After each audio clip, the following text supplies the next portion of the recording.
Tonight on SUTV News, see how Shippensburg celebrates spring break. And get the latest on student voting. All that and more coming up right now.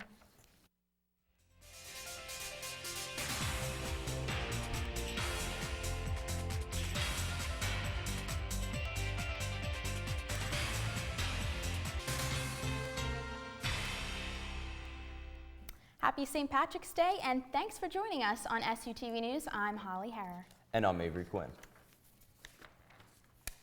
It's the day to green and search for four-leaf clovers, but everyone celebrates St. Patrick's Day differently. Haley Luke has more. Whether you celebrate with friends or family, at home or on campus, celebrating the luck of the Irish calls for special traditions. Quite often we like to travel because my family is Irish, and yeah, we love celebrating St. Patrick's Day as a family when we can. And green decorations add to the fun as well. I was little, my mom used to put like leprechauns all over the house, like just little posters of leprechauns, or she would hide shamrocks over the house just to be funny, saying the leprechauns came, and then she even turned our milk green. Another common tradition is making corned beef and cabbage for dinner. For SUTV News, I'm Haley Luke. If you feel like celebrating St. Patrick's Day in Shippensburg tonight, heading into town may be your best bet for joining in on the Irish festivities. Ian Fitzgerald has more.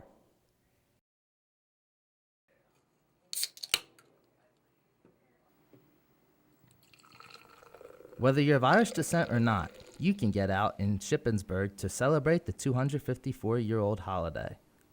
And this year, St. Patrick's Day falls on a Thursday after spring break, making Shippensburg livelier than usual. Kind of coincided, and you would have a lot of locals come out and celebrate, and you would do the corned beef and cabbage and fingerling potatoes and green beer and have all kinds of fun. Irish-themed food and drinks are part of what makes the St. Patrick's Day holiday. University Grill is just one of the venues here in Shippensburg joining in the Irish festivities.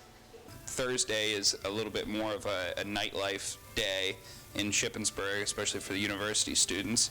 So we're expecting at least the same turnout as last year, possibly more. The holiday brings the Shippensburg community together. It's a day for people to get out and celebrate, and a lot of people have Irish heritage in mind, but some people don't, and they just want to go out and have fun too. As always, though, those celebrating should do so responsibly. For SUTV News, I'm Ian Fitzgerald. For other Irish-themed refreshments, you can check out CJ's Bar and Grill. Students looking to exercise their right to vote attended an information session in Old Main Chapel last night. The forum showed students how to register through everyonevotespa.com. The website offers a toolkit to maneuver through registration with ease, understand the voting process, and list your rights as voters. First-time voters got helpful tips and reminders for voting day. Pennsylvania's primary is April 26th. If you haven't registered yet, it's not too late. Representatives from the PA Department of State will be at the Cub at noon tomorrow to help get you registered. The deadline for registration is March 28th. English professor Catherine DeBello wrote her fourth book, a bilingual textbook for students in Taiwan. Joe Rodriguez has more. Student. I was working my PhD and I needed a break, and a friend of mine told me they always needed English teachers there. Dr. DeBello lived in Taiwan for 7 years.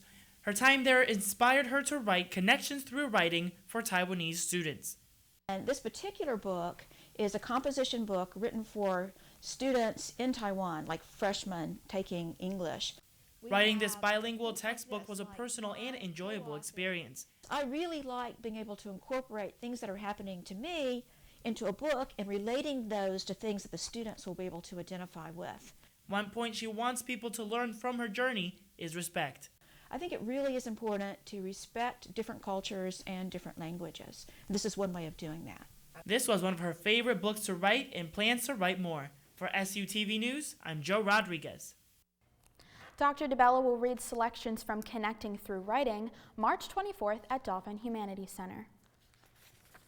When we come back, a Navy SEAL film screening. And where you can stock up on candy for the movie. Stay with us. Satisfying your sweet tooth with gourmet treats is a short trip down the road at Nathan Miller's Chocolate. Marina Barnett has more. In 2009, entrepreneur Nathan Miller started making chocolate of his own. I started in my basement in Colorado. Recently, about 2.5, 3 years ago, we moved back to Chambersburg. That's when the chocolate making evolved from a basement to a business. So we decided to move back and open a bigger retail space. Take the plunge, I guess. He likes to experiment with different flavors. We do buttermilk bar. So instead of whole milk, we use buttermilk powder, so it gives it a little bit more tanginess to it. And they use cocoa from many different countries. We do a lot of single origin bars. So with different countries, like right now, I'm producing, like at this moment, Guatemala. Outside the factory is the cafe. We do kind of like classic cafe stuff, like eclairs, kind of like cream puffs. We call it, it's a Paris press. And he serves specialty coffees. We focus on coffees. I really like coffee a lot, so we work on making like really tasty lattes and mixed hot drinks, cold drinks, on that. Nathan is in no hurry to get bigger, just better. I think we just want to be kind of a small boutique producer that makes good chocolate. For SUTV News, I'm Marina Barnett. The cafe is in Chambersburg and open 7 days a week. When you think of a Navy SEAL, you might envision a really strong man. The story of Christopher, now known as Kristen Beck, might change your mind. Kristen is a former Navy SEAL who became a woman after her time in Afghanistan. Her struggles with this transformation, as well as with her family life, are spelled out in the documentary titled Lady Valor, The Kristen Beck Story. The film is being shown on Tuesday, March 22nd at 4 p.m. in Memorial Auditorium. The screening is free and open to the public. A police raid in Belgium leads to a firefight. And Brazilians protest their president. Here's this week's World News. Took to the street in Rio de Janeiro on Sunday, calling on President Dilma Rousseff to step down. Protesters are angry over her handling of the country's economic recession, the worst in 25 years, along with 2 separate corruption scandals. Despite her calls for her resignation, President Rousseff says she will not step down. A raid on a Belgian house connected to November's Paris attacks ended in the shooting of 3 police officers. Investigators entered an apartment they believed was empty, only to receive fire from multiple attackers. Police said the officers were wounded in 2 shootouts, with some 30 rounds of ammunition being exchanged. People in a rebel-controlled region of Syria held demonstrations marking the 5th anniversary of the protests that began the war in Syria. The war has claimed hundreds of thousands of lives, uprooted half the Syrian population, and created the most complex global conflict of the last decade. Now the country stands at a new crossroads as Russia begins to withdraw its troops. And finally, a change of pace, a stunning finding in Israel this week as a hiker discovered a rare 2,000-year-old gold coin. The coin was found in Galilee, the biblical site where Jesus was believed to have walked on water. The coin shows the face of Emperor Augustus, who is Caesar's heir and the founder of the Roman Empire. The coin is one of only 2 remaining in the world. That's it for this week's World News. I'm Marshall Keeley. When we come back, it turns out I'm not the only pageant contestant on campus. Some unlikely students are strutting their stuff for a good cause. And you can find out how you can relive your 90s childhood this weekend. Don't go away. Well, it's been a weird day for weather. Some rain, some sunshine, some rain, some sunshine. Did you see any rainbows? No rainbows. I'm just kind of hoping there's sunshine this weekend. Me too. Let's check out Isabel's forecast for more. The luck of the Irish has brought us crazy March weather. Tonight, expect a few stray showers and thunderstorms with a low of 38 degrees. Tomorrow, a pretty mild day, a high of 59 degrees and mostly sunny skies. In the 5-day, have an umbrella ready this weekend. Expect rain on Saturday and snow on Sunday with temps in the 40s. To start off your week, expect mostly cloudy skies. Temps remain in the upper 40s on Monday and Tuesday, then rises to 62 degrees on Wednesday. And that's your forecast. Have a happy St. Patrick's Day. I hope you had your lucky charms this morning. You're going to need it. It's time to test your St. Patrick's Day luck tonight. Go for St. Patty's Day Bingo at 9 in the Cub NPR, hosted by APB. You can win a Fitbit, flat screen TV, gift baskets, and other prizes. Tonight we'll be having a quote-unquote kissing booth. It's just a photo booth where you and your friends can get dressed up, get decorated. We'll have candy, the little gold chocolate coins. APB hosts about 2 bingos per semester for holidays as a way to get students involved as a safe alternative to partying. By this weekend, Holly won't be the only pageant winner around here. On Friday night, a ship fraternity man will be crowned Mr. Ivy. Amanda Trevel has more. Alpha Phi crowns a Mr. Ivy every year. It's fun, but it has a purpose. To raise money for our philanthropy, which is the Alpha Phi Foundation, which is just women's cardiac care and prevention. Men from all the fraternities compete in swim, talent, formal, and question events. Well, I do have a lot of special talents, but none that I can really do on a stage in front of a lot of people. But I am a bit of a lip syncer. And the contestants won't be the only winners. So this year we have something new, and it's a silent auction. Dean Bob, who is TKE's advisor, decided that he wanted to donate a bunch of items for us to auction off. Last year, over $700 was raised, and this year, Hannah hopes to raise $1,500. For SUTV News, I'm Amanda Trevel. The contest is in the Cub NPR tomorrow at 4 p.m. The entrance fee is $5. If you grew up in the 90s, you didn't escape childhood without a dose of Kid TV. The Residence Life staff is holding a Nick Disney Network trivia party. This 90s cartoon party is in the Cub NPR on Saturday night from 9:30 to 12. The party will include 90s music, cartoon-themed games, and over $700 worth of prizes. Join the fun and relive your childhood at Nick Disney Network Night. Shippensburg is full of plays and performances this weekend. 60s vocal group Jay and the Americans will be performing at Luhr Center this Friday night at 7:30. They have had 12 top 10 singles since the 1950s. Eugene Lonsko's play, The Bald Soprano, is this Sunday night at the Old Main Chapel from 8 to 10. The Bald Soprano is an award-winning French play. If a play isn't your thing, the Thought Lot hosts 4 different musical acts this Saturday night starting at 7. The acts include Jerry Rigged, Something Else, Emily Barnes, and with Nick Andrew Staver heading the show. Ship is packed full of events this weekend, so if you have time, check them all out. That's it for your weekend plans. I'll see you guys next week. Have a fun St. Patty's Day. Well, it may only be March, but the football team is already preparing for the upcoming season. And 5 Shippensburg track and field athletes were named Division II All-Americans. Don't go away.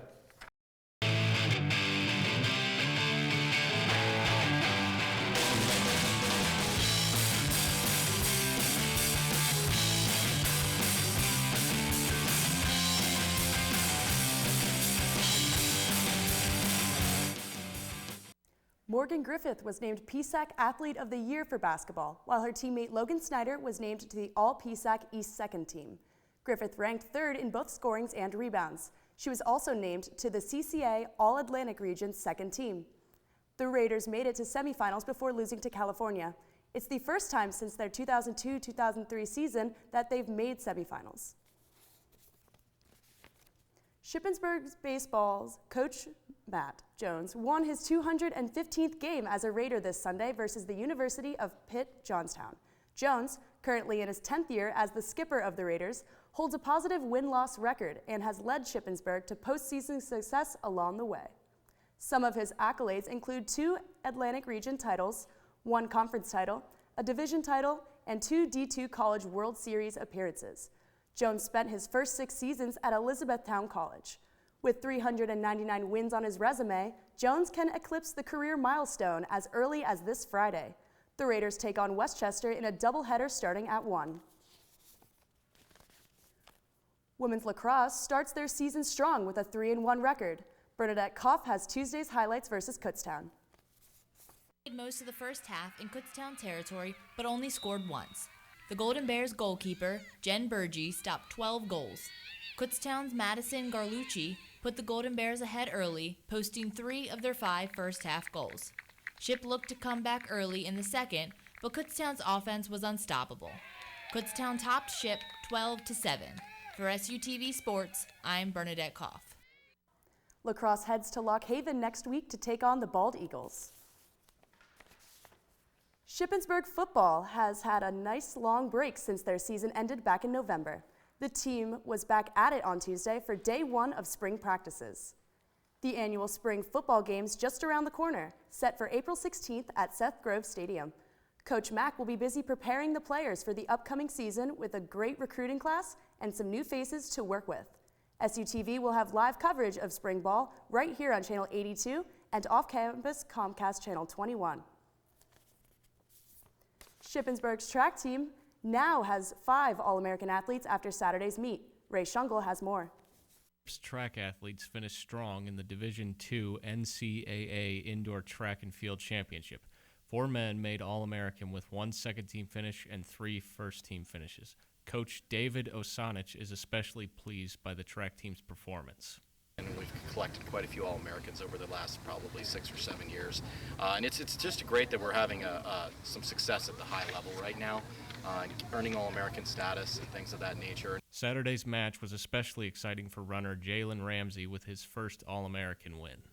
It was just an unbelievable experience. I went to nationals about 5 times and I came up short every time, and this time I finally got it. Runner Sarah Hunt also earned All-American honors, placing 9th in the long jump at Friday's meet. I was excited. I'm slowly getting closer to first team All-American, so that would be nice, but still excited for the 9th place. With a total of 5 All-American athletes on the track team, Coach Osanich is optimistic about the coming weeks. Looking forward to the outdoor season. You know, that's what we train for all years. You're talking about another 8 weeks of training and competition. Many challenges lie ahead for the track team as the weather improves and the spring season begins. Ray Shungle, SUTV Sports. The track team's first outdoor meet will be on Saturday, March 26th in Richmond.